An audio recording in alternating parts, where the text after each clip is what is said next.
Just in case you're wondering the time, it's 29 minutes on to 7 o'clock.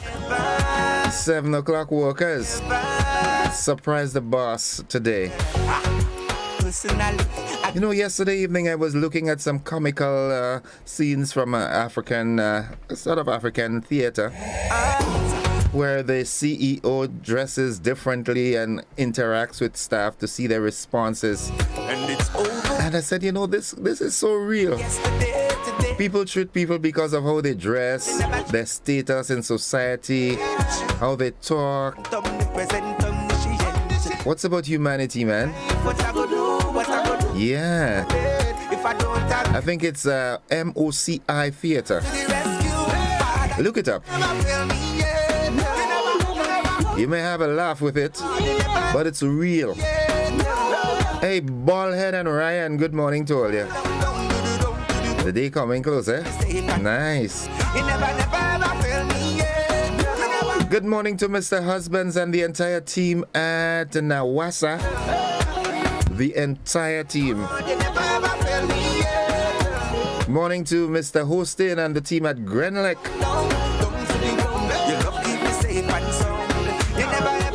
Your efficiency is showing, man. Yeah.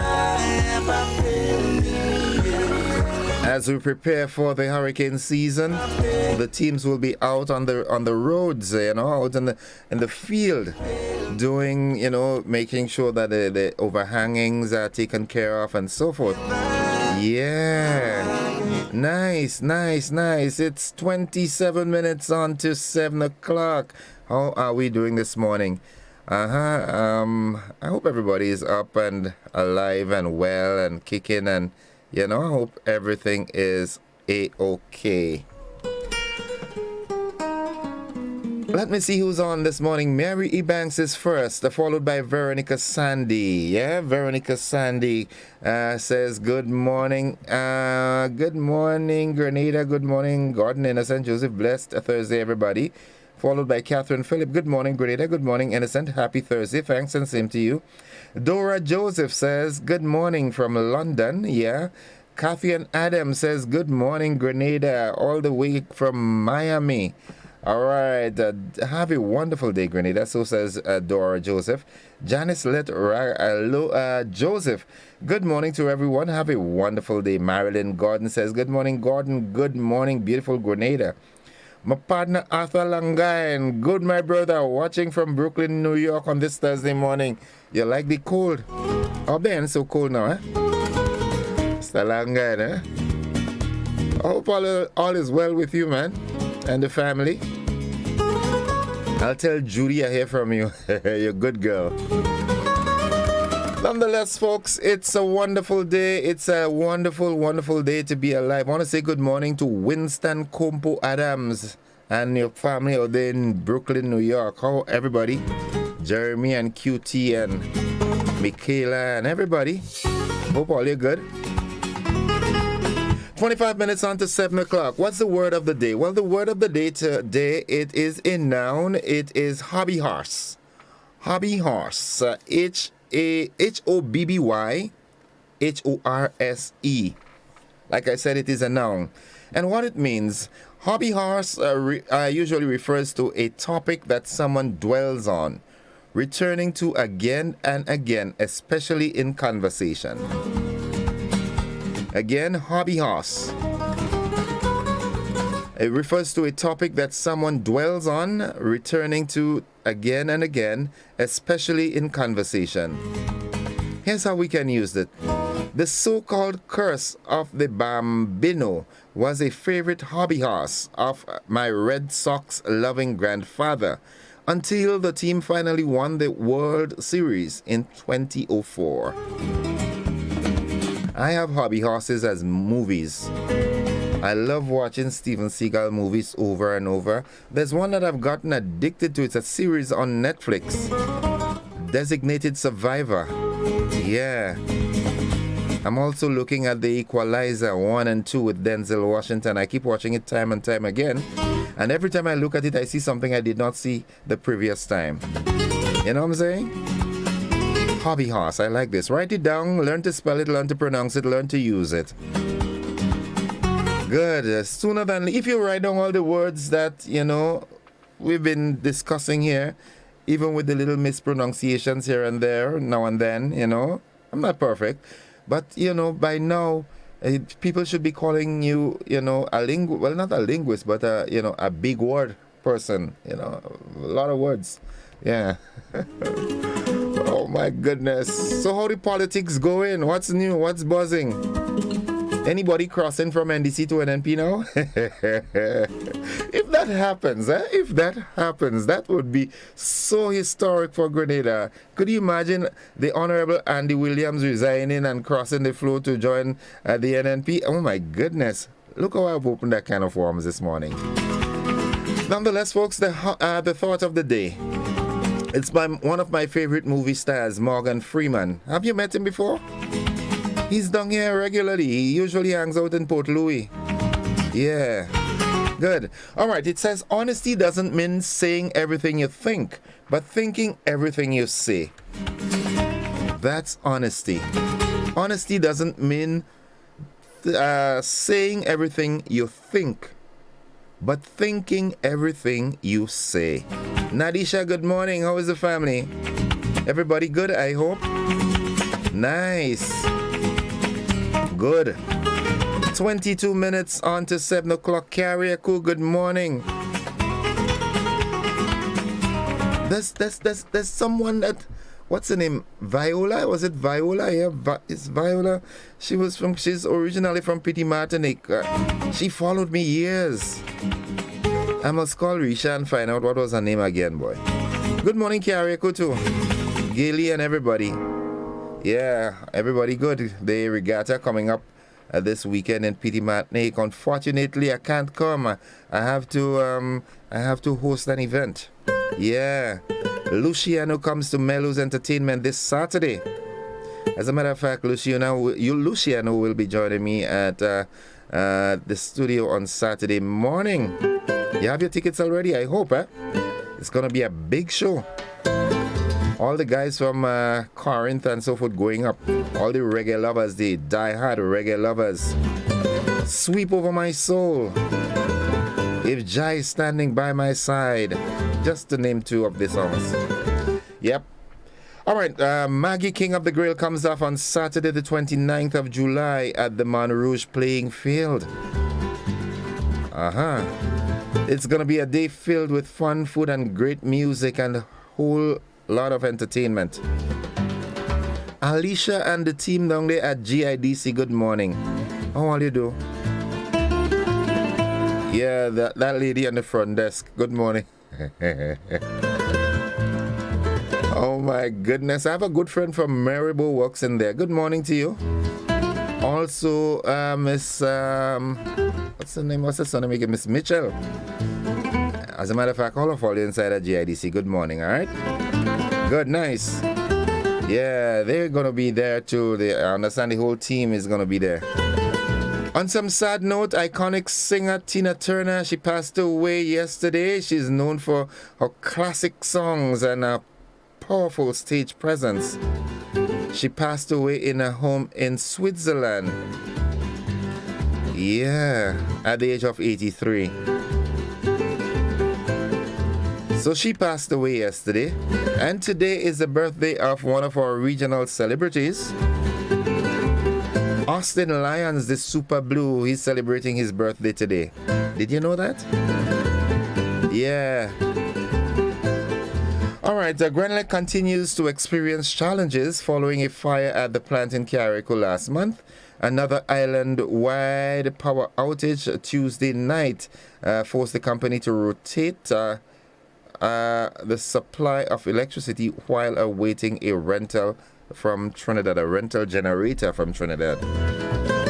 I'm not worried about that. I know Grenlake they're going to get that sorted out, man. Good morning, Miss Lydia Courtney Francis, Prudence Greenage, Leslyn Barry, Miss Slocum, and I can't remember all the other names, but the entire team at Grenlake, good morning. Do what you all do best, man. Power to the nation. All All right, CMOS and soursop value chain. That's another buzzing story. The Ministry of Agriculture and Lands, Fisheries and Cooperatives seeks to enhance the potential of soursop and the CMOS value chains as part of the Sustainable Value Chains Development Project.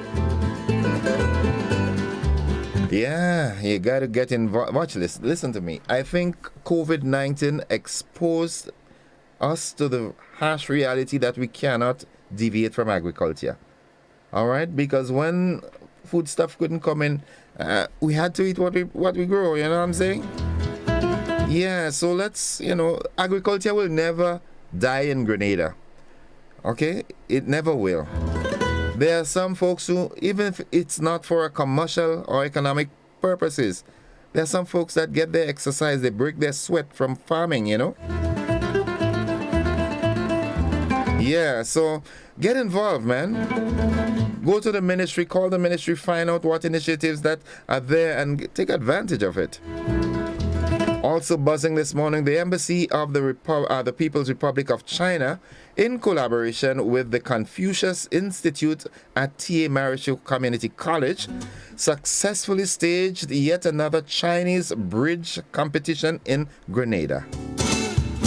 Yeah. Before I forget to remember to tell you, okay, we've got a guest this morning. We've got a guest, hopefully via our Zoom platform. So we'll be having that conversation and then we'll come back to, our normal, regular conversation. And those are the stories buzzing this morning, all right? It's 17 minutes on to 7 o'clock. We've got the AM edition of News, Sports and the Weather coming up at 15 minutes too. That's just under 2 minutes away. Those of you on the television platform, we've got the rebroadcast of last evening's television news. Let me quickly revert to our Facebook page. Ann Jackson, morning Grenada, what for breakfast? Oh, you want to see? Coffee. Second one for the day. Second and final. Yeah.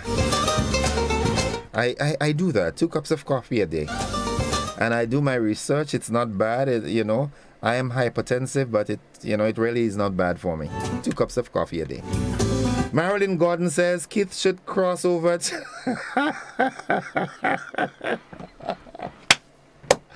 hush. She says Keith should cross over to NDC so his legacy will be Guinness record. Oh my goodness. You're crazy, man. Lydia Cameron says, good morning, innocent, blessed Thursday. Lydia, come down for Carnival, all right?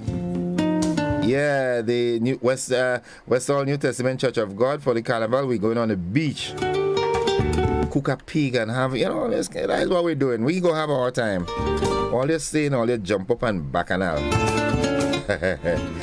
Folks, we've got to bring it out here, okay? Those of you who are locked with us on our platforms, like I said on the TV, we've got a rebroadcast of last evening's television news. But those of you who are locked with me on Classic, we've got the AM edition of News, Sports and the Weather coming up. Stick and stay with us. We're with you anywhere and everywhere. Duty Free Caribbean.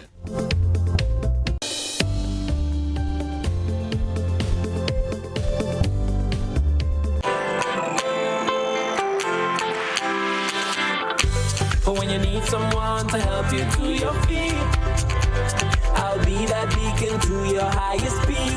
Oh, I'll be right next to you, no, I will never leave. Come on, take my hands, we got everything we need. Cause you can look to me, whenever you're in need. Just call on me and I'll be on my way.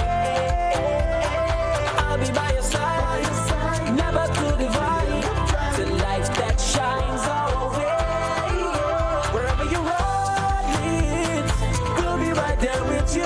road leads, we'll make your dreams come true. Next time, next time, next time. Next to you.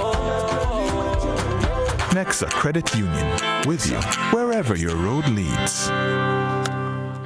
This is GBN's News at 7. Grenada continues to experience challenges following a fire at the plant in Carriacou last month. Another island-wide power outage Tuesday night has forced the company to rotate the supply of electricity while awaiting a rental unit from Trinidad. The company, in a press release issued on Wednesday, explained that the generator that was overheating at Grenlec's Carriacou power plant was forced out of service because of further technical difficulties. This loss of additional generation resulted in an island-wide outage. The unit that is now temporarily out of service is the larger of the two generators that had been supplying electricity to the island in the aftermath of the fire at the plant on the 28th of April. This new development means that the load shedding schedule previously published by Grenlec will not be implemented. Instead, electricity will be rotated to different parts of the island, with priority being given to emergency facilities and commercial centers. Carriacou MPT Martinique branch manager Wallace Collins indicated that additional technical resources have been mobilized to assist with resolving the issues on the generator to restore service to more customers. Grenlec release further states that company officials are now awaiting verification on whether the containerized rental from Trinidad and Tobago will be shipped this week. Extending apologies to customers for the latest events, Mr. Collins notes that Grenlec is exploring other options for more immediate relief for customers in Carriacou. Grenlec said it will continue to provide updates to customers as the situation changes. Cherian Blackman, Stephen, GBN News. The Prime Minister is expecting improvements in the quality and supply of water on completion of Southern St. George's Water Project. More in this Christina John report. Following Tuesday's sitting of the House of Representatives, Prime Minister Dickon Mitchell engaged members of the media to talk more about the reconfirmation of the £16 million grant secured from the United Kingdom Caribbean Infrastructure Partnership Fund (UKCIF) facility. Part of the grant fund will go towards the Southern St. George's Water Project, which will be implemented by the National Water and Sewerage Authority, NAWASA. NAWASA has already indicated that once, I think, all goes as planned, the anticipation is that procurement and so on would probably take place in the latter part of 2023, and we'd expect to see actual work begin in 2024. I believe, and the PS could confirm, that the Caribbean Development Bank Board is meeting in June, and I believe any formalities that would be required for further confirmation of the CDB part of the funding should be obtained by then. Prime Minister explained further what is expected of NAWASA, indicating that the quality and supply of water should be improved upon completion of this project. So NAWASA is the implementing agency for the water expansion, and legally NAWASA is the only entity charged and given the authority to supply water in that context to us. So the expansion of the water, part of this project is in fact to address issues surrounding the reliability and quality of water.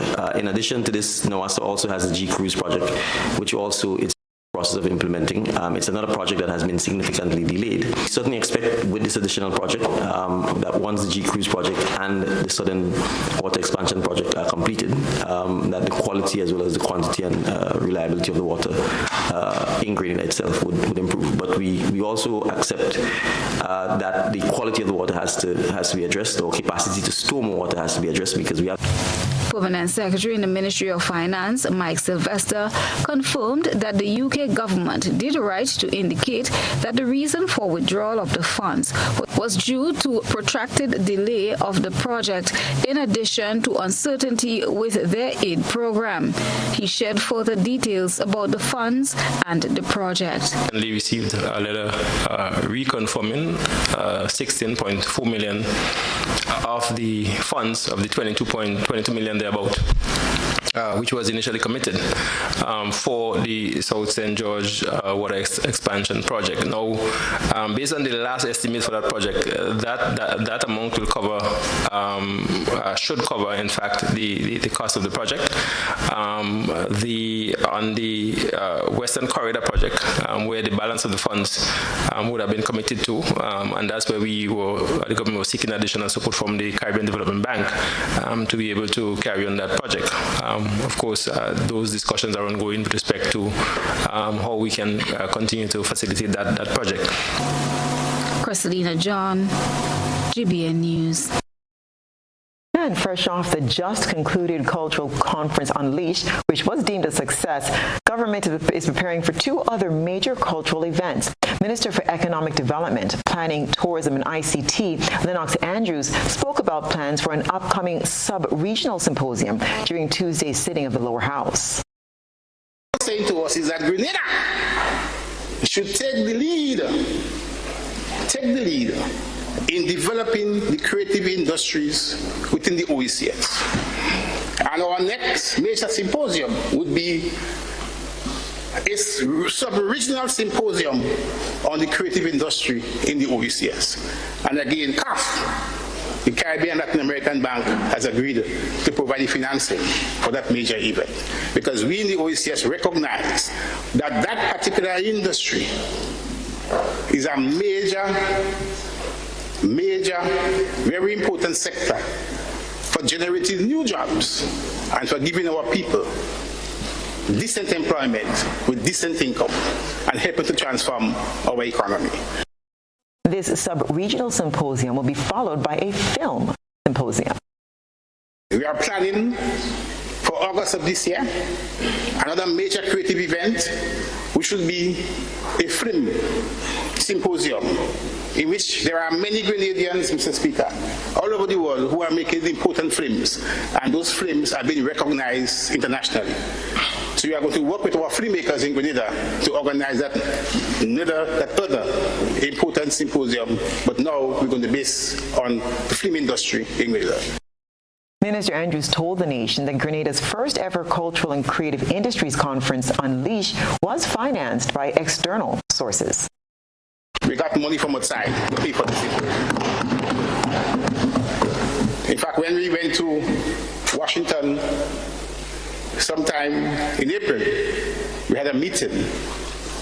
The Latin America and Caribbean Bank, commonly called CAF, and we asked them for the financing for the symposium, and they were so happy, and they readily provided, and maybe I should say the figure here, $50,000 US to finance the symposium. Good? Opposition leader and chairman of the Public Accounts Committee, Dr. Keith Mitchell, says no meeting will be held until the full committee is appointed. Addressing his concerns in the sitting of the lower house on Tuesday, Dr. Mitchell called on the government to appoint the committee, as the onus is on them to do so. It's a serious issue, and I'm making it here, standing here on personal explanation, because it affects me. So to the government side, appealing to them to please, at this point after 10 months, 11 months of government, we do not have a properly constituted Public Accounts Committee, and I would call no such meeting until that is properly constituted. I make it very clear, and I will take no responsibility for any incorrect or improper construct of the Public Accounts Committee. That is the responsibility of the government side, and they must do it. Speaker of the House, Mr. Leo Cato, in response to Dr. Mitchell's statement, assured the House that the concern will be addressed in short order. The Public Accounts Committee is mandated to hold government accountable for the proper management and administration of state funds. It is this body that is expected to examine audited accounts of government ministries and departments as well as statutory bodies. The committee has the legal authority to summon senior public officers and managers of state corporations to appear at committee meetings whenever necessary. A team of medical experts from the state of Palestine are assisting Grenada in its efforts to boost the health sector. Healthcare practitioners will experience shared knowledge and skills as they work in unison with the 12-member humanitarian team. The delegation is led by Ambassador Imad Zahari, who's the Assistant Minister for International Cooperation in Palestine. In his remarks during a ceremony to welcome the team on Monday, Ambassador Zahari spoke to the objective of the mission and reiterated his government's unwavering support to Grenada. He also pointed to the need for small island developing states like Grenada to ensure that its transformative health care agenda is strategically aligned to Sustainable Development Goal number 3, which speaks to ensuring healthy lives and well-being for all. Minister for Health, Wellness and Religious Affairs, Jonathan Lecret, and members of his policy and clinical team welcomed the visiting medical delegation. He said bilateral agreements afford both parties the opportunity to have access to open markets in healthcare, especially when it comes to the complexity of diagnoses, treatment, and management of specific conditions. A bilateral agreement between the government of Grenada and the state of Palestine seeks to establish a medical cooperation that will enhance the relationship between the two sovereign states and strengthen the medical skills gap in specialist areas. Senator Lecret conveyed his government's appreciation to the Palestinian president, ambassador, and delegation for allowing the medical mission to be in Grenada at this opportune time. Acting Director of Medical Services, Dr. Taisha Donald, says over the next few days, medical assistance will be provided in general surgery, urology, internal medicine, pediatric urology, and oncoplastic breast surgery. This surgery combines the techniques of traditional breast cancer surgery with the cosmetic advantages of plastic surgery. She added that the medical team will also provide ophthalmological services to help reduce the backlog of persons awaiting cataract surgery. The team of medical professionals is expecting to leave Grenada on Saturday, May the 27th, 2023. Ministry of Agriculture and Lands, Fisheries and Cooperatives seeks to enhance the potential of soursop and sea moss value chains as part of the Sustainable Value Chains Development Project. We'll have details for you in this report. Grenada has benefited significantly from the export of soursop, and now sea moss is another emerging foreign exchange generator. Acknowledging the potential of both, the Ministry of Agriculture is exploring ways to enhance support for these two commodities. The ministry, with support from the Food and Agriculture Organization, conducted extensive of over 14 potential value chains, concluding that soursop and sea moss are two commodities that warrant enhanced support. As part of the Sustainable Value Chain Development Project, a value chain assessment workshop commenced on Monday, aimed at addressing challenges faced and to formulate practical and effective strategies for upgrading these chains. The workshop involved stakeholders from the sea moss and soursop subsectors who examined critical issues hindering growth and development. Permanent Secretary in the Ministry of Agriculture is Aaron Francois. For us, these two commodities continues to hold tremendous potential, but we need to get it right. Yeah? While there are a lot of interests and a lot of people are going into it, from the Ministry of Agriculture standpoint, we have a responsibility to make sure that we have the technical information that we can share with our producers and to guide them properly to successfully produce those commodities. Jefferson Jirakasoon, Agriculture Development Specialist affiliated with FAO, emphasized the importance of bolstering the resilience and competitiveness of these sectors at the local, regional, and international levels. What we've done in our preliminary assessment is to identify where the biggest opportunities are. So, for example, in soursop, we've determined that there is huge export potential for that commodity, and that our producers here and all the actors in that industry could possibly seize that market opportunity and boost productivity to be able to meet that demand that exists, and we're sure that it exists, particularly in the USA market. For sea moss, we're yet to determine. We have some ideas of where the demand is coming from, and our indications at this point shows that it might be from the domestic market. As part of this assessment that we're leading through the workshop is to firmly determine, or precisely to determine, where that is. National Coordinator for the project, Daniel Lewis, said the initiative primarily focuses on the development of value chains by maximizing their full potential. If there is a potential of export, how we could ensure we produce such that we could have sustainable export, and while at the same time bringing all the potential benefit that could be accrued to the people involved, whether the exporter, people in processing, people are the primary producers and everything. So you want to ensure that the value chain develops to the point where it is sustainable, it brings in good benefit to all actors along the chain, the country benefits. The workshop culminates on Friday with field visits to various Soursop and Seamus farms. Christelina John, GBN News. Empowering youth in community-based disaster risk reduction and climate action. Hear more about this initiative in this report. Dubbed Partnership in Action 2023, the Youth Emergency Action Committee Grenada, YAC, has collaborated with the Ministry of Climate Resilience, the Environment and Renewable Energy in a forum to showcase and discuss how the role of youth can be supported in community-based disaster risk reduction and climate action. The forum intended to showcase preparedness of communities through youth-led community actions, including the testimonials of persons who have benefited directly or indirectly from YAC. Supervisor at the Pearl de la Moss Child Development Center in Guelph, St. John is Sherilyn Joseph. Had zero knowledge on how to do an emergency disaster plan for our daycare. However, with the help of YAC, we were able to prepare a disaster plan, both theory and practical. Some of our members were given the opportunity to obtain basic first aid training, where they would be able to administer help for the children at the center, whether it be choking, cuts, or bruises. YAC member Dominic Jeremiah says she was hesitant to join. However, having done so, she is witnessing positive returns.